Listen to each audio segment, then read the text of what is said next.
Talsu novads Eiropas parlamenta vēlēšanās sasniedza otru lielāko aktivitāti Kurzemē. Šeit nobalsoja vairāk nekā 12,000, jeb 41,85% vēlētāju. Kopumā Latvijā balsojuši 33,83% balstiesīgo, kas nozīmē, ka aktivitāte ir mazliet augstāka nekā iepriekšējās divas reizes 2019. un 2014. gadā. Visvairāk balsu ieguvusi Jaunā vienotība un Nacionālā apvienība visu Latvijai, Tēvzemei un brīvībai LNNK, kam katrai Eiropas parlamentā pa 2 mandātiem. Pavisam jaunajā sastāvā iekļuvuši 7 politisko spēku pārstāvji – Valdis Dombrovskis un Sandra Kalniete no Jaunās vienotības, Roberts Zīle un Rihards Kols no Nacionālās apvienības, Nils Ušakovs no Saskaņas, Vilis Krištapans no partijas Latvija pirmajā vietā, Ivars Ijebs no Latvijas attīstībai, Mārtiņš Štaķis no progresīvajiem un Reinis Pozņaks no apvienotā saraksta. Jūs pats gājāt vēl? Jā, protams. Vai sekojat līdz vēlēšanu rezultātiem? Arī. Kā apmierina? Ļoti. Nevisai. Kāpēc?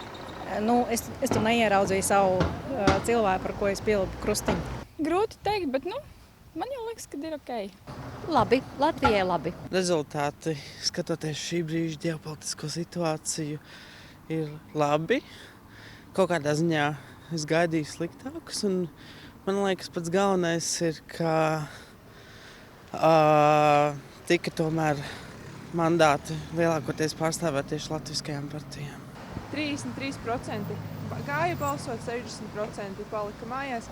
Kā jums šķiet, kāpēc tā? Nekas jau nemainās. Varbūt tāpēc balso par ko tu gribi, tāpēc es varu nebalsot. Ļoti slikti, manuprāt, tas ir, jo, es tā ļoti dziļi neinteresējos par politiku, bet man liekas, ka šitās vēlēšanas bija ļoti svarīgas, jo, tas ir atkarīgs arī no tā, kāda būs mūsu nākotne. Es aizgāju un nobalsoju. Arī pirmo reizi par Eiroparlaments. Tā cītīgi es balsoju Saeimas vēlēšanas. Es tikai vienās vēlēšanās balsojis biju. Tad es apskatījos, kādas tur ir tās partijas vispār, jo es nezināju. Neviens tāda nav, kas kaut ko sakarīgi darītu vai kaut kā tā. Viena tikai partija bija no 11. Pārējie visi tā kā jocīgi likās tie apraksti. Tas jau attiecās arī uz mums. Tie paši Eiropas finansējuma projekti un viss.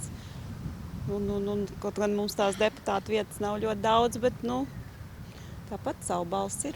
Es domāju, ka uz vēlēšanām aizgāja politiski atbildīgākā vēlētāju daļa, un tas arī ir kaut kādā ziņā rādītājs.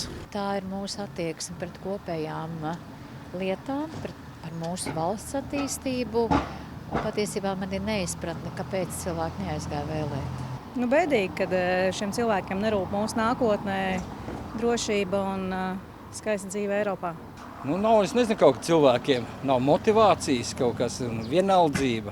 Tā es uzskatu, aizņemtība. Grūti pateikt cilvēku citu, kā viņi domā. Es domāju, ka tas nāks dabiski, tad, kad nomainīsies paaudzes. Vecāku gadagājumu cilvēku uzskata, ka tas uz viņiem neatiecās un dzīvo savās mājās, un viss ir vienalga.